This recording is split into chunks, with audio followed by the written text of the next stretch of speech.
Good morrow, fair YouTubers. It's Monday, and here we are back in the workshop.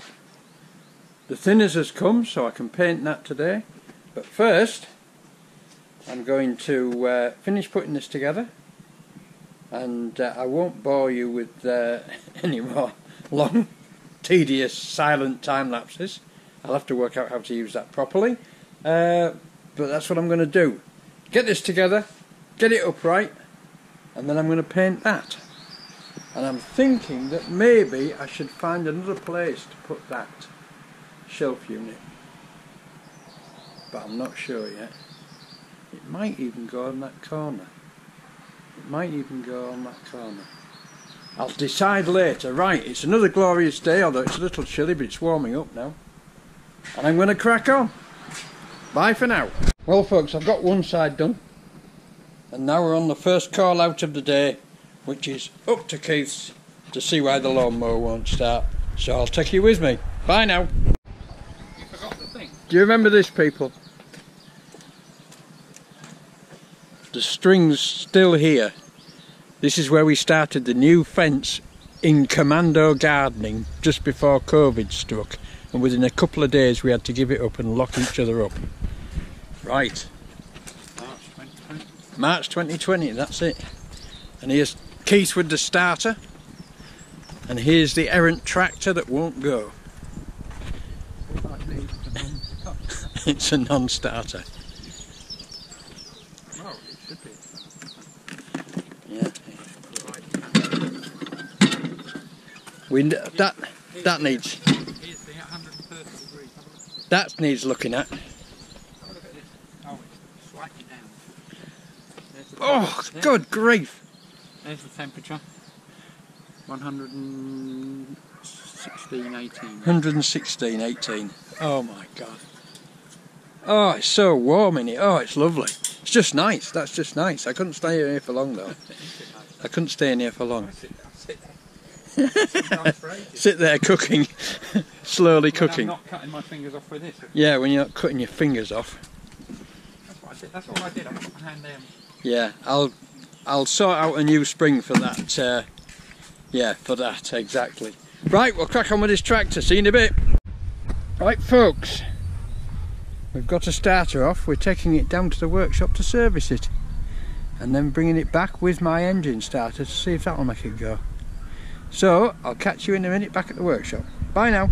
Here we are, folks, back at the workshop. Commutator covered in grease. Brushes sticking in grease and shit and all sorts. So we're going to sort it out. So I'll bring you back when I've done it. Bye now. Right chaps, now I think we've covered this before. This is a slightly different type of starter. This one has the ordinary commutator. It doesn't have the end commutator. And what I've had to do once again is cut some little pieces of wire and bend them. Can you see that in there? Yes, you can. There's a piece of wire in there. And bend them so that they hold the brushes back until I've fitted the end cap. And then we can pop those 4 pieces of wire out and release the brushes onto the commutator. Right? That's how it's done, basically. Just something. Sometimes there's just a single hole in front of the brush and you can poke a piece of wire up, put 4 pieces of wire up, and hold the brushes back until you've assembled it. Not difficult if you know how to do it, or if you can spot that that's what you need to do. Okay, so I'll crack on with this now, get it put back together, and I'll bring you back in a minute. Bye now. Right, that's what I'm making. This is a Briggs and Stratton engine, 11.5 horsepower, on a Mountfield, is it Mountfield? Something like Mountfield tractor, but they're all the same on the Briggs and Stratton engine. So I'm making 4 of those and using them to hold the brushes back until I've assembled the commutator. Assembled the brush plate onto the commutator. Right, that's how it's done. Bye now. And there it is, folks. Can you see that? Turn up the light. All set up with the brushes held back in position with 4 pieces of wire. Easy. And don't forget to put your shim back on there. Okay, bye now. And here we go, folks.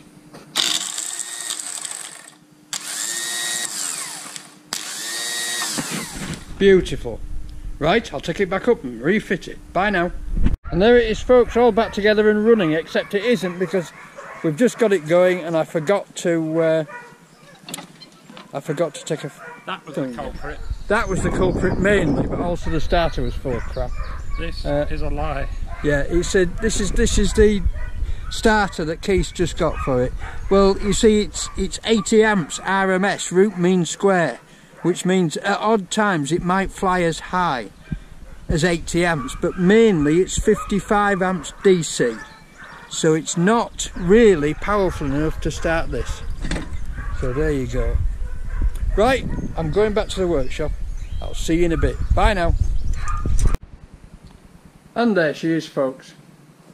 It's 4:30, gone, and time I was going home. We've got that done. That's sorted, all tightened up, and sits lovely. So that top shelf looks bent, but it might not be. It might just be my eyesight, because having had cataracts and then the detached retina, everything looks slightly bent and curved to me. So don't ever ask me to line anything up, because it'll be all over the place. You can always tell if I've wired a house, because all the sockets run at an angle. Alright people, see you tomorrow. Bye now. Good morning people. Tuesday, and I'm having finished the wonderful new shelves. I'm going to see, by clearing this area, if I can't just move those along, take all that stuff out of there, move those along, because the socket will still be reachable in the back there, and then put the next lot here, provided we don't foul the switches, and we certainly seem to be able to reach through the shelves and get to the switches. Now it's not ideal, but for now, during the organisation period, we'll have to move the fire extinguisher. But that isn't a problem. That's just one screw, and that can go on. That can go onto there, onto that corner there. But for now, that looks like a good move to me. That looks like a good place to put them, with minimal disruption to the workshops. I can just load them up, get a load more stuff out of the way, and carry on. There is, of course, one problem.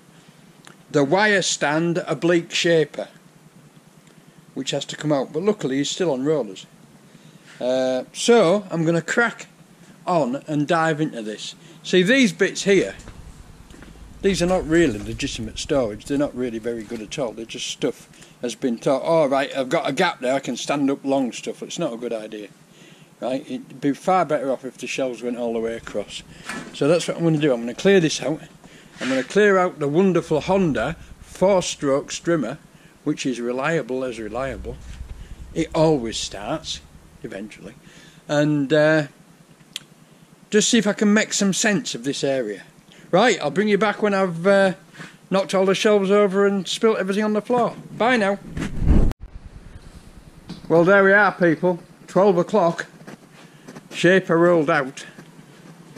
Shelves in. It fits perfectly above the switch, and we can still get to that socket, but can I live with that? Well, the answer is no, not permanently. But for the purposes of, for now, sorting stuff out, it just gets a lot more stuff stored. As you can see, this shelf unit is overloaded.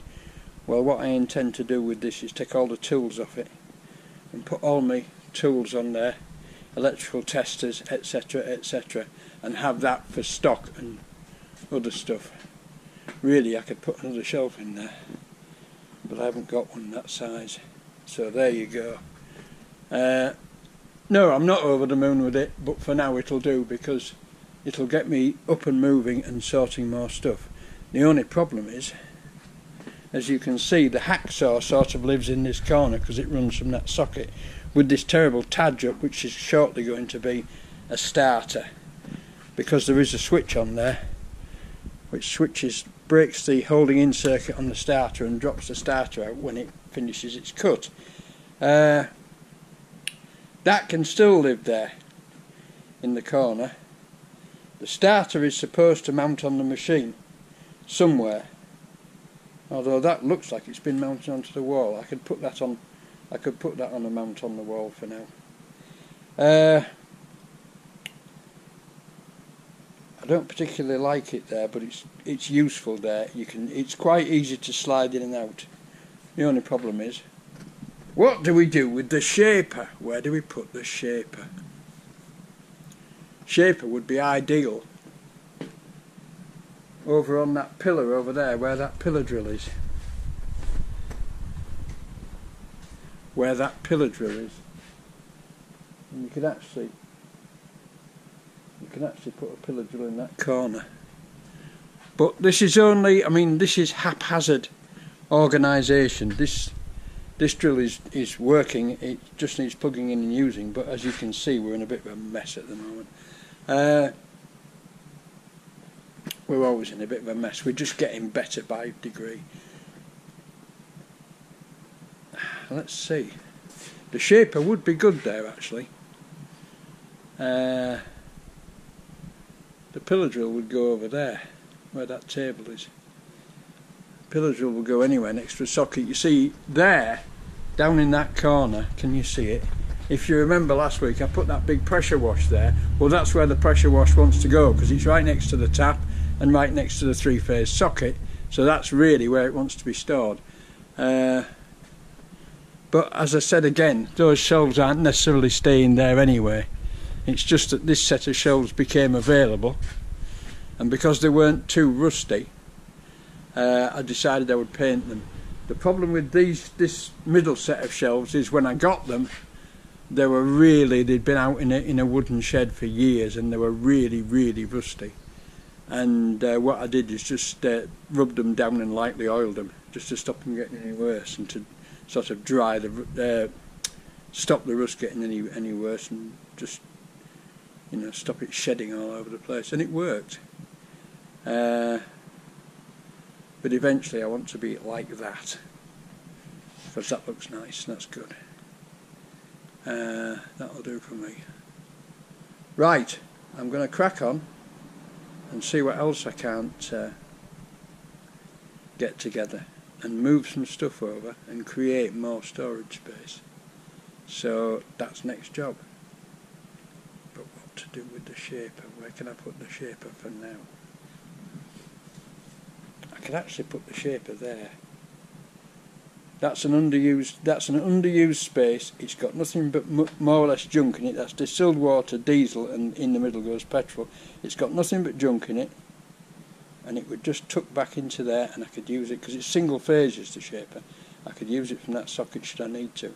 I've found a problem. I was watching Haxby Shed the other night, right, and he was saying that as his ram went forward it drooped significantly, and he found two problems. One was slight play on the slide here, on the shaper ram, the fit. It needed the jibs adjusting there, right? And the second thing was he hadn't got his leg down on the table, and when he put the leg down, that altered a lot of that. But I found something else. I've got play here, and it's actually that joint there that's opening and closing. So we've got a problem there which will have to be looked at before the shaper is used again, because I haven't used shapers for a long time, many years, since I was at school. It was the last time I used a shaper, and that's a long time ago. And I remember them being beautiful, slow and steady away machines that just went tick, tick, tick. Well, this one bangs. It's got a definite click to it which shouldn't be there, and I reckon that's it. Right, there's something wrong with this slide. This slide wants its jibs adjusting, right, and I reckon that's where a lot of the knocking is coming from. So that's another thing that I've found out today that needs looking at. Right, I shall crack on again, and I shall bring you back when I've achieved something worth looking at, because that means I've got to turn the shaper around on its rollers, which you can see I've got plenty of, but yeah, I can do that, that's not a problem. And slide it into there. That could be just a good place for it, actually. Right, bring you back when there's some more to show you. Oh look, I've made a mess, isn't that unusual?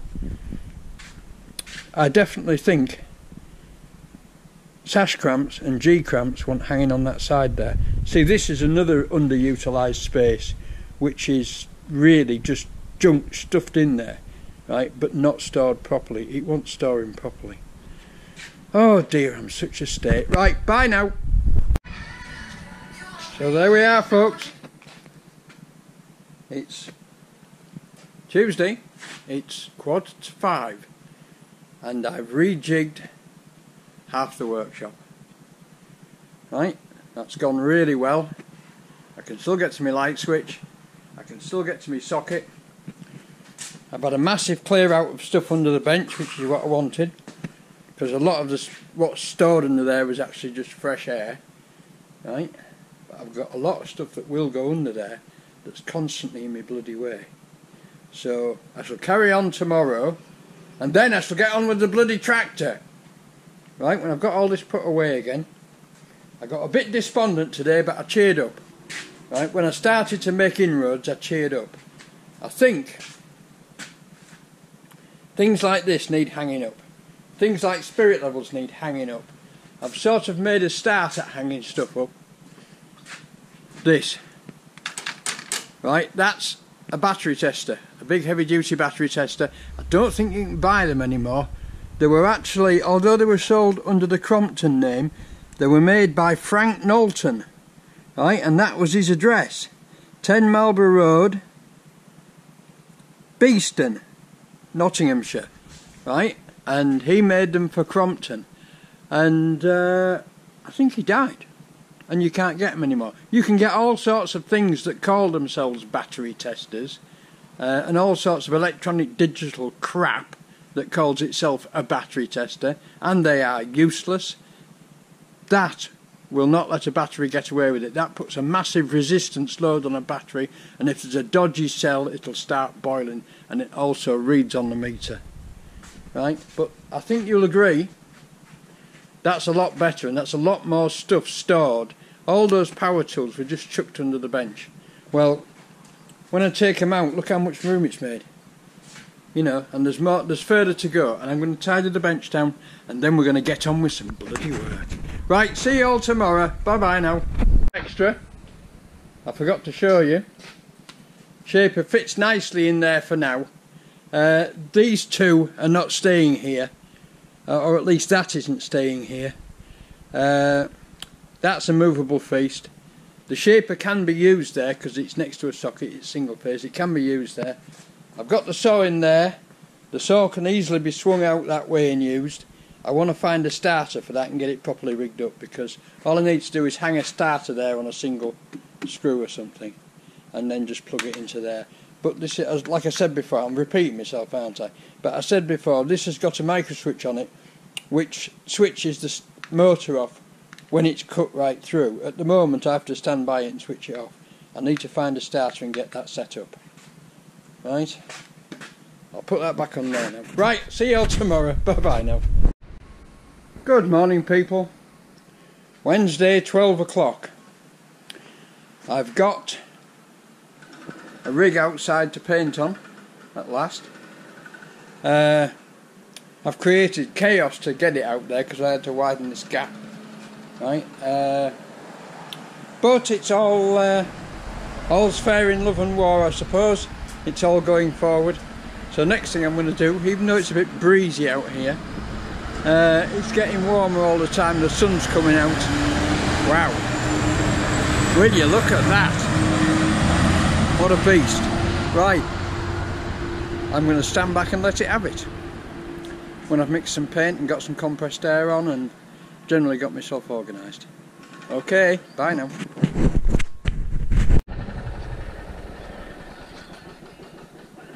There she goes, folks. First coat on, looking good.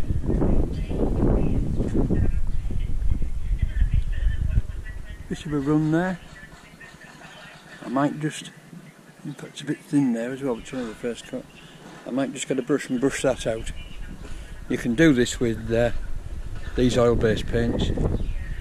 I always say that you have a brush in your pocket. Well, today, typically, I haven't. I'll go and get one. Bye now. The run was already there. It's in the paint underneath. I hadn't spotted it in the flash. Doesn't matter. It'll cover. As I say, that's just the first coat and it's tacked off already. So there you go. Put on 2 or 3 thin coats and that'll do it. I'll give that half an hour and I'll put another coat on. But I have a story to tell you. I have a story to tell you of what I was doing last night. And what I was doing last night was a little job. Just turn the radio off there. Was a little job for my stepson, Alistair, who has a Volkswagen camper.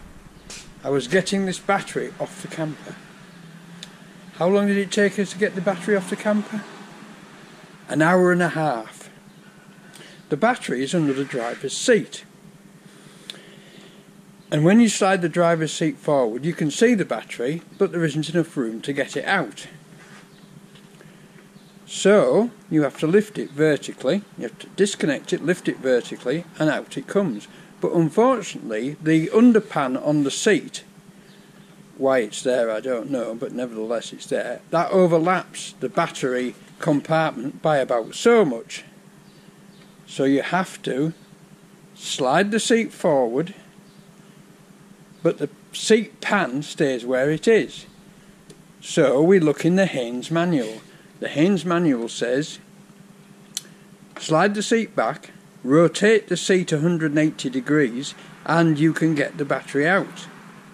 Well, you can't, because you can't rotate the seat 180 degrees because the steering wheel's in the way. So we had to unbolt the seat. Right, there are 2 bolts at the outer side that are under the wheel arch, which of course always rust, and are always put wrongly with the nuts down instead of the nuts up, so they always rust. And then the 2 inner ones are impossible to reach because they should really be captive nuts, but they're not captive nuts. So we had to undo the outer 2. Alistair held the seat up at 45 degrees while I got my hand jammed into a tiny hole, and with an obstruction tool on the end of with a socket on the end of an obstruction tool, I managed after about 10 minutes fiddling to get it onto one of the nuts and loosen that off and take that out, and we could then pivot the seat round on the final nut. Right? It seems that the manual might have been written for left-hand drive vehicles, but of course under the passenger side seat is the leisure battery, so I wonder if the same applies for that. Anyway, after a lot of struggling and coming back to Langtoft for tools, it took us an hour and a half to remove a battery. Right? Volkswagen, bad design, terrible. But, as you can see, I don't know if you can see, after standing for a year it's actually taking a charge. Now whether it'll be any good or not I don't know, because this is one of the super sealed battery tops. Now I probably could get it off, but I've had the label off and there's nothing underneath the label, so it looks like this whole square piece comes off and you can see the join around it, but I've had a tweak at it and it's not moving. So what I'm going to do is charge it up, get it charged up. It's on max charge at the moment and it's shifting about 8 amps, so it's charging well. I wonder if I put it onto minimum. Yeah, it's shifting 6 amps on minimum, so it's charging generally well now. So I'll leave it on maximum to crack off any sulfation. And when it's had a day on charge, I shall clap the tester on it and see what it says. But it has been stood for at least a year. And it was absolutely flat, and it was showing no circuit at first, but a couple of flashes with start charge, and it started to build up a resistance, and now it's charging quite merrily. As I say, whether it will be any good or not I don't know. Right, I'm going to have a cup of tea now because I've had enough. Bye now. All shiny, all finished. Must be finished because a bird shat on it. Isn't that typical? Doesn't matter, it won't mark the paint, it'll just wash off. But there you go, yeah, I'm happy with that. It's not brilliant, but I can tell you for now that painting is like welding, or at least spraying is like welding.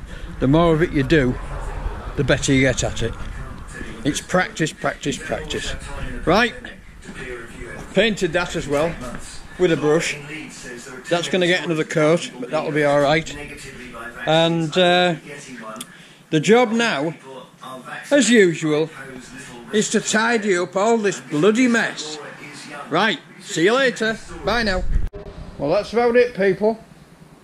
It's 4:30 gone on Wednesday, and I've got the workshop more or less back to rights again. The bench is reasonably tidy. I've cleared lots of stuff, I've thrown out lots of stuff, and we've got a nicely organised tool shelf with all the electrical tools on it and all my test meters on it, and everything on there is tools. Right, everything on there is stock and usables. So we've made a difference, and what it's created is space, much more space under the bench. I still have work. There's still stuff to do here, but I've put those 2 drums of rust remover under there for now. Well, they're coming out again because the other 2 won't go in, so that's no good. But I didn't want them under there anyway. They were just to get them out of the way. So chainsaws live under there. Yes, that's fine. I've got another chainsaw. I've got that still hedge trimmer to check out and see if it runs. And we've managed to get the saw under there, and loads more space as well. So when that is reorganised, we'll have a load more storage space in there. I almost thought when I was building this bench that I might be able to squeak another shelf in the middle of there, but I don't think it would be practical really. Anyway, we've advanced to tech level. The place is tidier, the bonnet's painted, and we're toddling on. And tomorrow, of course, Catherine's here Thursday, Friday, so I get to have a hand, and we get to do yet more tidying up. As you can see, I've got stuff here that I've sorted out that wants to go downstairs into the stores really, which will happen tomorrow. Yeah, I think that's it. I think that's it for Woden's Day. We'll see you all tomorrow on Thursday. Alright, bye for now, people.